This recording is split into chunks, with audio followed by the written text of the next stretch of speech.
When you get ready to set up progress monitoring, you need to be in FastBridge. So you need to log in with your email and your password.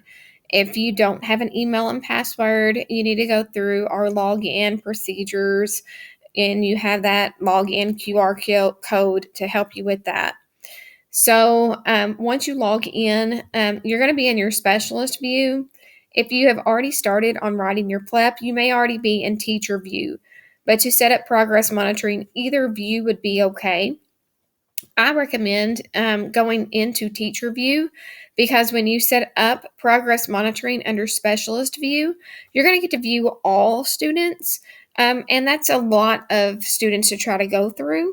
So it's easier to kind of set up progress monitoring under the teacher that you're looking for because there's less students to try to scroll to find. It's just as easy to do it under the specialist. You just might want to type in the student's last name whenever you're trying to set it up. So it doesn't really matter which one that you use. It's just your own personal preference. A lot of times you may already be in teacher view. So if I was in the teacher view for Tabitha Mattingly, looking up some of the reporting for maybe writing the PLEP for a student, I might be in the family report or looking at the family report or looking at an individual skills report. However, when I get ready to write my goal or to set up the progress monitoring to get my baseline data for writing my PLEP, I would need to go to the progress monitoring tab. So once I click on that progress monitoring tab, it's going to pull up the progress monitoring. Once this progress monitoring pulls up, I'm going to click on New.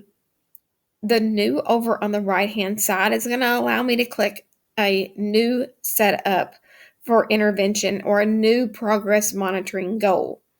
Now, when we set up a new progress monitoring goal, we're going to have our choice of reading or math. So we're going to look at reading for today. So then we are going to add a student. So adding a student is very easy. You just click add. And after clicking add, there is a drop-down box. So if you're in teacher view, you're only going to get to view the students for that teacher. If you're in specialist view, you're going to get to view all the students in the school that have been put in for intervention.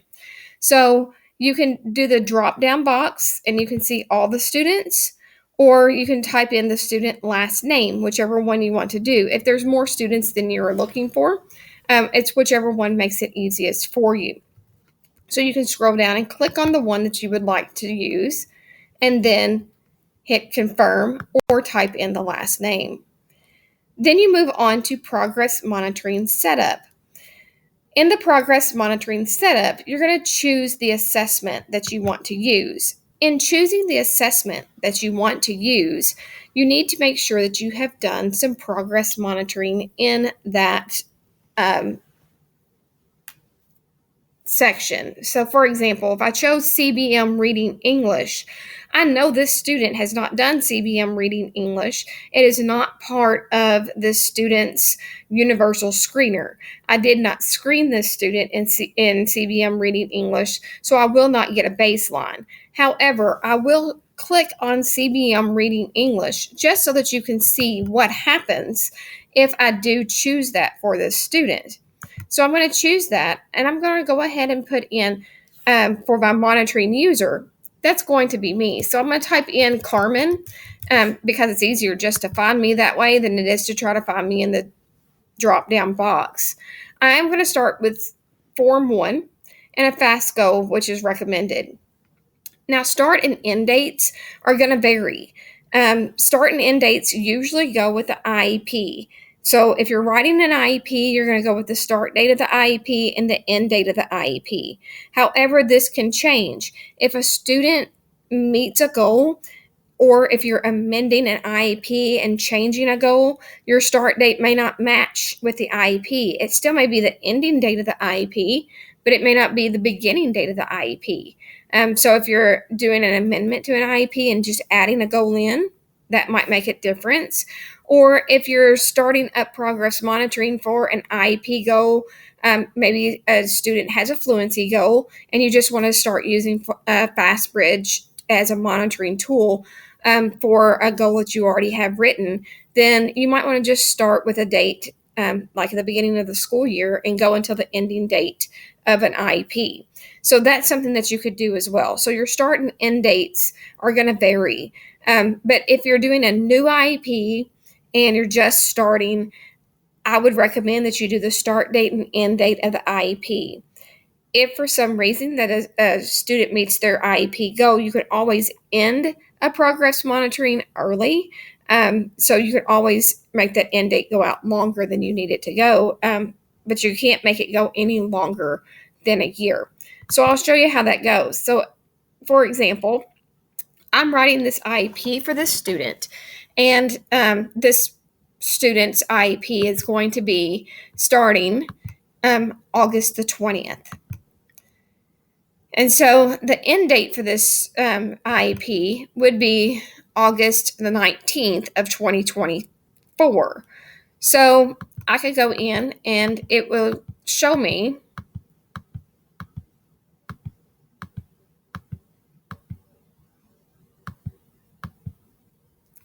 August 20th, which would be this date right here, or I could put August the 19th of 2024. And then it would give me the option to include summer or not include summer.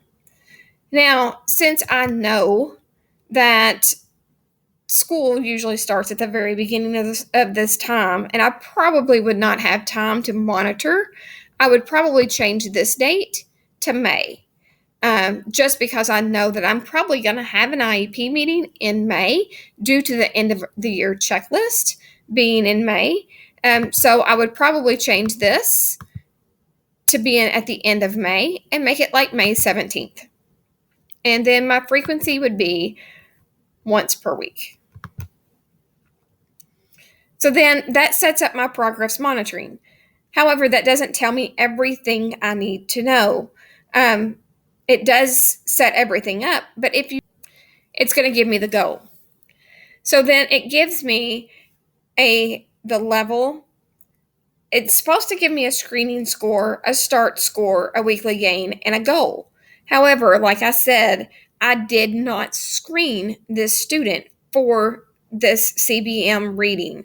So I did not get a screening score and I did not get a start score. So it just gave me a goal and it gave me a realistic gain based off of a 0 start score.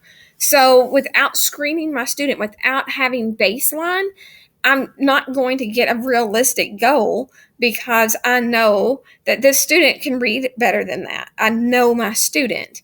So I have to go back and I have to do my baseline in FastBridge for this student. I have to get a fluency goal for this student in FastBridge and put it in the computer so that it would generate that goal for me. I can put a start score in if I have a fluency score for this student. If I know that this student can read 89 words per minute, I can put in 89 for a start score, and it would generate a goal for me. And I would not have to screen that student. So if I have some paper baseline that would support this student's goal, I could put that in. So if you already have been monitoring a student with a fluency goal and you already have a monitoring goal going for a student, so you can do a start score of where that monitoring left off, and you would be able to finish up that monitoring of where that goal was supposed to be going. It would give you a weekly gain, and it would generate that goal for you. So that's reading CBM. Like I said, I did not do the screening for that student. So I'm going to go back up and I'm going to look at a different goal for this student. One that I did do for this student that is in the universal screener. So when I scroll up and I go down to decoding. Decoding is something that is part of the universal screener. So I will click on decoding and I will scroll down where it says once per week. I'll scroll back down and it does give me a screening score and it does give me a start score. It does give me the gain and the goal. Okay. So it gives me all of that information. It does tell me everything that I need to know to write a goal. So I wouldn't have to worry about doing anything else from here. And I would just scroll on down and hit save. You do not have to, at this point, put in an intervention, because we are going to use our Infinite Campus graphs to give to our parents. We would not have to put this information in. We put our interventions in our Infinite Campus graphs. We'll learn more about that later. So only thing you have to worry about is setting up the progress monitoring. So this one is already set up. I'm going to go ahead and hit cancel, and I will show you what that looks like. So I would search for my student,